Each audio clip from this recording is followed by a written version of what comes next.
So, hello students. So, in the ongoing series of online classes, let us today study tenses. And today we will study present indefinite tense or simple present tense. So, present indefinite tense, which is also known as simple present tense, is used to express a habitual action, as he drinks tea every morning, I get up every day at 5 o'clock, my watch keeps good time. Simple present tense हमारे जीवन के अंदर जो हमारे habitual action होते हैं, जो हमारी आदतें होती हैं, उनको व्यक्त करने के काम में आता है। जैसे कि वह सुबह रोज़ चाय पीता है, मैं सुबह 5 बजे उठता हूँ और मेरी घड़ी हमेशा सही समय बताती है। तो इस तरह के जो हैबिचुअल एक्शन होते हैं, जो आदतें होती हैं, जब हम उनको व्यक्त करते हैं तब हम प्रेजेंट इंडेफिनिट टेंस का यूज़ करते हैं। Habitual action. Second, to express general truth, universal truth. Present indefinite tense जो सार्वभौमिक सत्य होते हैं उनको एक्सप्रेस करने के काम भी आता है, जो हर जगह हर काल में सत्य होते हैं, सही होते हैं। ऐसे सत्य को व्यक्त करने के लिए प्रेजेंट इंडेफिनिट टेंस का यूज़ होता है। जैसे कि the sun rises in the east, सूर्य पूर्व से उदय होता है। हनी इज़ स्वीट, शहद मीठा होता है। फॉर्च्यून फेवर्स द ब्रेव, भाग्य ब्रेव का, बहादुर लोगों का पक्ष लेता है। तो हम देखते हैं कि जनरल ट्रुथ को एक्सप्रेस करने के लिए भी हम प्रेजेंट इंडेफिनिट टेंस का यूज़ करते हैं। नेक्स्ट है to express a future event that is part of a fixed time table और फिक्स्ड प्रोग्राम। कोई फ्यूचर इवेंट, कोई भविष्य का कोई इवेंट है जो कि किसी फिक्स्ड टाइम टेबल या फिक्स्ड प्रोग्राम का हिस्सा है, उसको एक्सप्रेस करने के लिए भी हम प्रेजेंट इंडेफिनिट टेंस को यूज़ करते हैं। जैसे कि the match starts at 9 o'clock, match 9 बजे स्टार्ट होगा। We leave for Jaipur next week, हम अगले हफ्ते जयपुर जाएंगे। अवर एग्जामिनेशंस बिगिन टुमारो, कल हमारे परीक्षा स्टार्ट होगी। तो फ्यूचर इवेंट जो कि बिल्कुल प्लान्ड है, उन प्लान्ड इवेंट्स को एक्सप्रेस करने के लिए हम प्रेजेंट इंडेफिनिट टेंस को यूज़ करते हैं। नेक्स्ट है कि we express our daily routine work, जो हमारा डेली लाइफ होती है, डेली लाइफ के अंदर जो हम काम करते हैं, जो हमारा डेली रूटीन वर्क होता है, उसे भी हम प्रेजेंट इंडेफिनिट टेंस की सहायता से ही एक्सप्रेस करते हैं, व्यक्त करते हैं। आप लोगों ने पढ़ा भी होगा, सुना भी होगा कि जिन वाक्य के अंत में ता है, ते है, ती है आता है, वह प्रेजेंट इंडेफिनिट टेंस में एक्सप्रेस किए जाते हैं। चलिए अब हम सीखेंगे कि अफर्मेटिव सेंटेंस किस प्रकार बनाए जाते हैं प्रेजेंट इंडेफिनिट टेंस में। फॉर्मूला है सब्जेक्ट प्लस वर्ब की फर्स्ट फॉर्म प्लस ऑब्जेक्ट। बड़ा ही सिंपल फॉर्मूला है। इसको और अच्छे से हम समझें बहुत आसान तरीके से, तो हम कह सकते हैं डूअर प्लस वर्ब की फर्स्ट फॉर्म प्लस रिसीवर।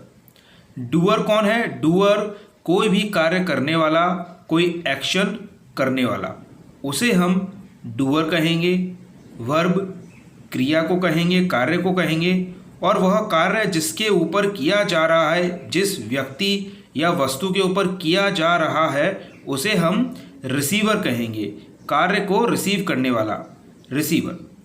तो डूअर प्लस वर्ब की first form plus receiver.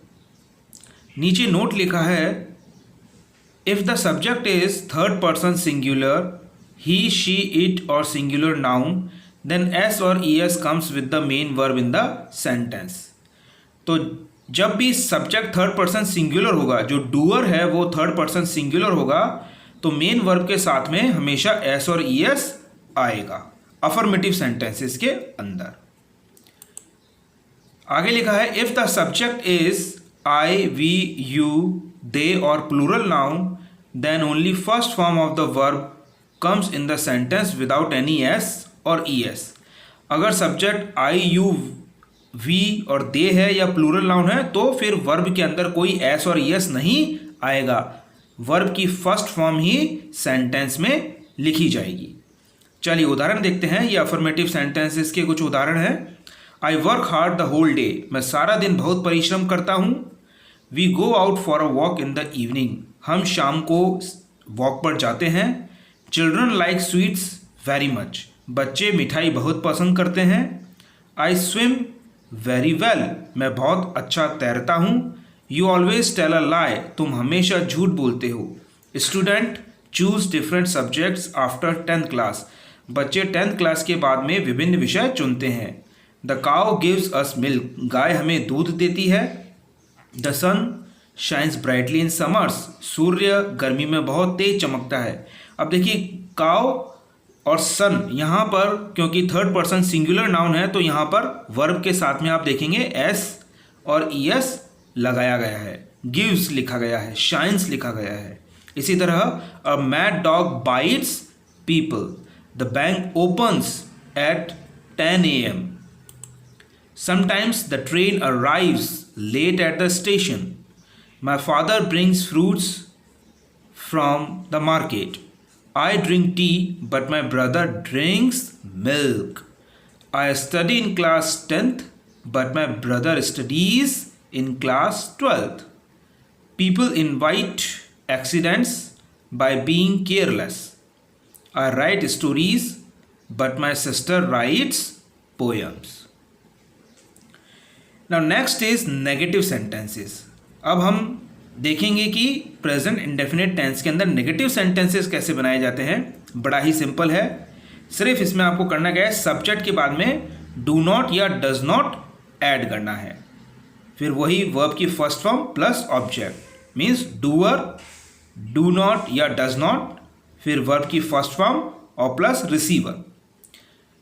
Note में लिखा हुआ है if the subject is I, we, you, they और plural noun then we use do not, and if the subject is third person singular he, she, it और singular noun then we use does not। I, we, you, they और plural noun के साथ में do not आएगा, he, she, it और singular noun के साथ में does not आएगा। Let us see some examples। I do not play in the evening, मैं शाम को नहीं खेलता हूँ। We do not work at night, हम रात में कार्य नहीं करते हैं।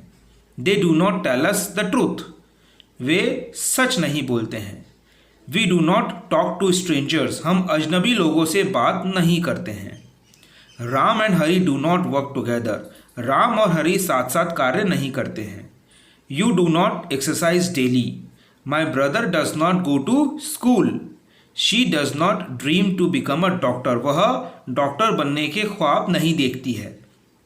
He does not forgive anyone who laughs at him, this pen does not write properly, he does not adjust himself according to the situation। Now let us see interrogative sentences, प्रश्नवाचक वाक्य।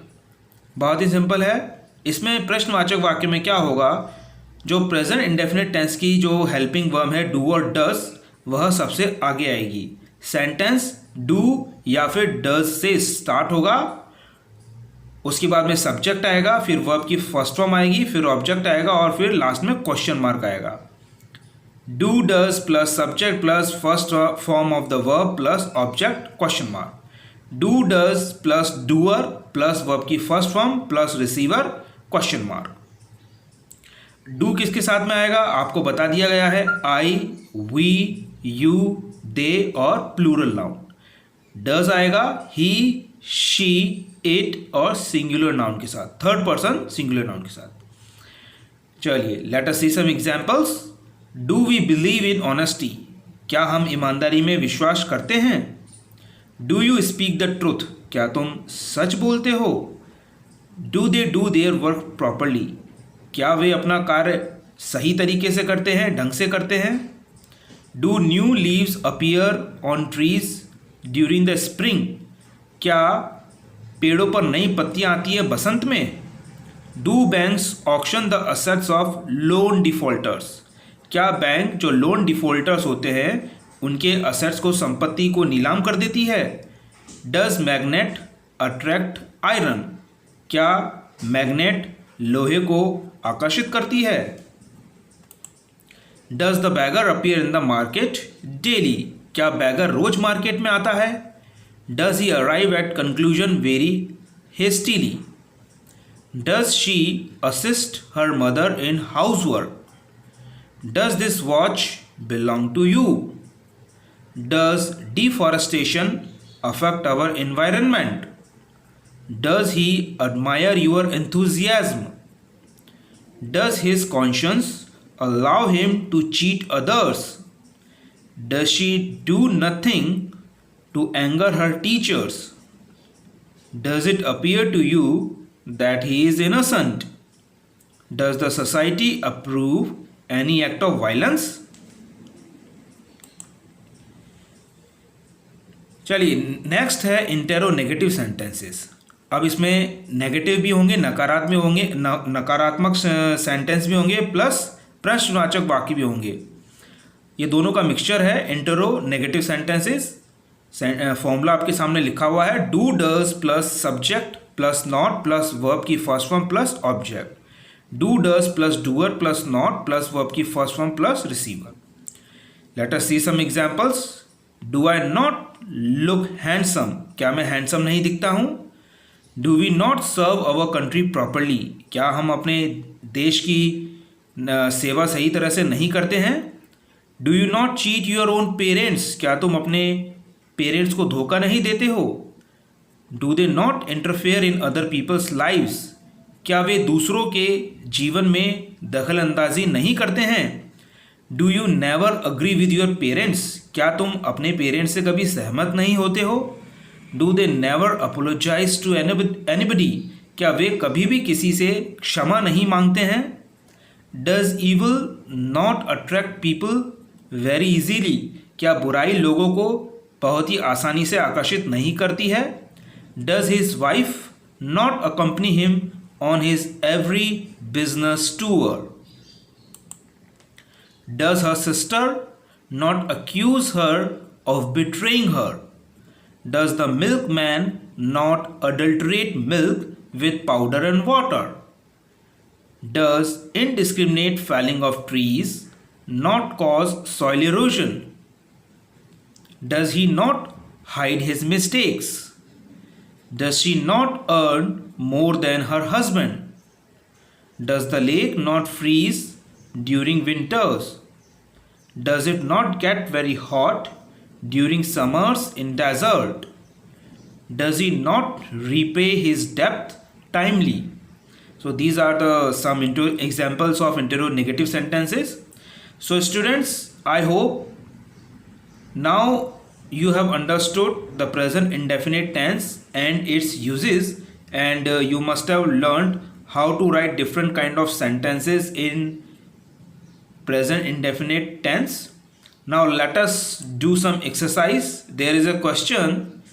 Write the answers of the following questions in affirmative or negative. Question is, do you go to gym? Now you have to answer it, whether in affirmative or negative. Second is, do you chew tobacco? Do you follow traffic rules?